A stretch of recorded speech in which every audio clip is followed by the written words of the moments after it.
Okay, we're carrying on with the fighting applications from the Angle Chan's film. This is volume 2. We got up last one, volume 1, got up to the brush knee twist step, finished. Now we're going to do the postures called step forward, parry and punch. In the old translation it should be step forward, grab or lock, or seize and punch. This, depending on who translated it. You'll find out why in a minute.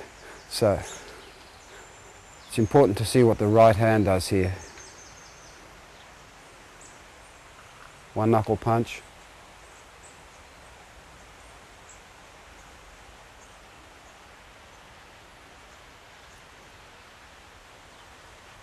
See the shake of the waist.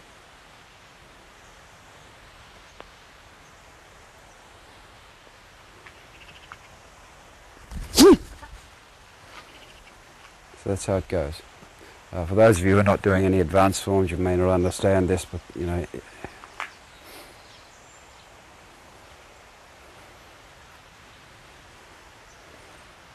that's how you can go normally in a basic form, but I very rarely teach that. Notice how we've got a one knuckle punch here coming down.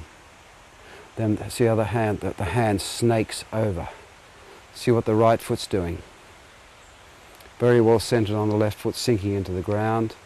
Now the right foot just places. That is of course indicatory of a kick like so. Heel kick, a cross kick it's called. You don't do it in the form because it just comes down. Look what the right hand's doing. We'll just do that bit first. Never in Tai Chi do you put your hand on your hip ready to punch. That's like saying to someone, hang on, I'm going to hit you, get ready. It's always grabbing something. Never do you put your hand on your hip, or especially under here like this. That's like saying, here, I'm going to hit you. Why would you want to do that? Eli? Here's the application. Whack one down there. Very careful when you're training this. You can do great damage here. It's a fantastic strike with the back of the hand straight into the neg one point here. And this one knuckle punch, wah! Comes straight down there, right into there. See that? Into that little hollow there. Heart 3, stops the heart beating. It's going against the internal flow of energy. And this is striking onto neg 1. Neg 1 and heart 3 struck together. Drains so much energy out of the body. And there's the heart point there, which stops the heart beating on its offbeat. So we've gone, wah! That's why you're turning the left foot out. That's why you never sit back to turn the foot out. Many people do this, you know, in the brush knee twist step. They'll sit back like this, then they get to this move, and they sit back and do this because some teacher along the way thought, oh, that's too difficult for my students to turn their foot out. They're damaging their knees because he didn't know how to do it properly themselves. The weight is on your heel. Anyone can spin on the heel, can't they? You don't do your knee any damage. Well, that's all you're doing, because if the weight's on the heel, you can turn your toe easily. Put any weight on the ball of your foot, of course, you're going to damage your knee. Simple as that. If I were to sit back, here's his punch, look. Bang. What am I hitting? Nothing. You see? You've got to leave your weight forward and that's giving you that it's giving you the power to strike into there. Now look what happens. This hand's going to come under. And see how I've got, there's the nice little wrist lock. As my foot comes through, straight across the knee, this hand's going to take it and straight into the side of the head. You might need some explanation on that, so bang. See how this hand is locking it over like that. This Eli just pulls out of the way. See how the hands are? Look.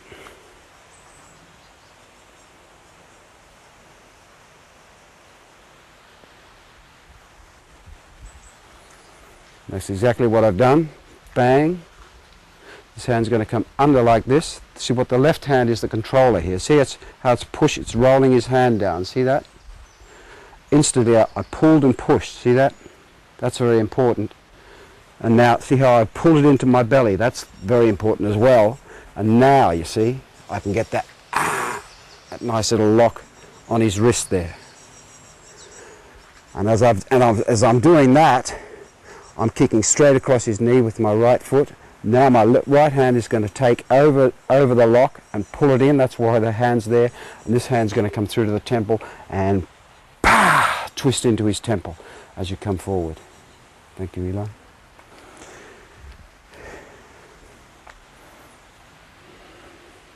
Next move. When we teach beginners, we go, oh, come here, come here, come here, like this, because beginners wouldn't understand. From the Yang secret house, the second house or secret ring, the one that was only taught to the inner circle, one of the maxims from that says, always use the backs of things. That's the translation. No one knows what that means, but when you learn the advanced forms, you understand. Because you don't just go like this here, it's like this. It's a very beautiful move. It's like ribbons flowing out in the breeze, tied to a tree, and they're flowing out. See how the backs of the hands are coming over and then turning. See that?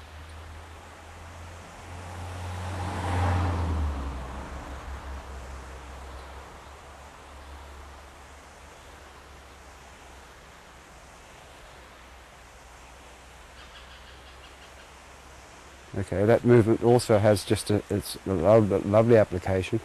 Maybe just come in with two hands to demonstrate it. See, it's like the monkey form, just locking everything up, bang, bang, bang, bang, bang, and coming in. It doesn't give you a sucker and even break, in other words. You're just taking it across, bang, bang, and then pulling it away and into the neck. See that? Bang. Bang. Here's another punch here.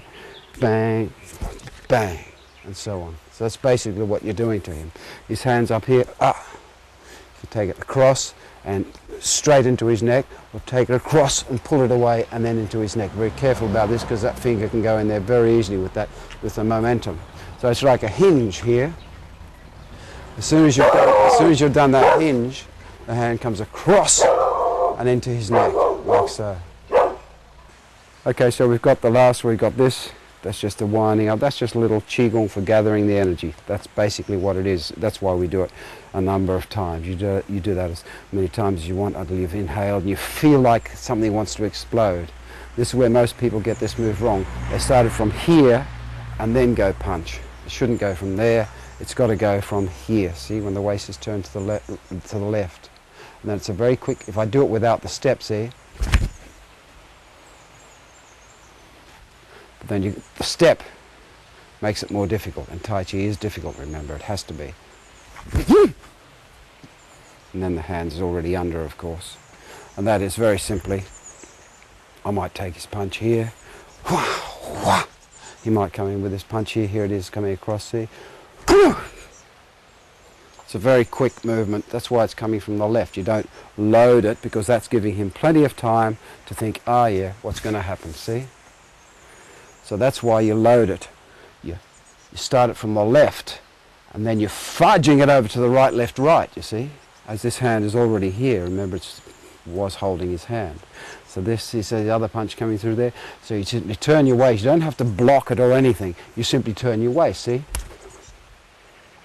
And that's all you have to think about. And as you come in, that'll be sliding up his arm anyway. So as it comes in, and this hand is already loaded, ready for kicking up into the CV14. It must kick up into the Xiphal process, like that, using these three knuckles.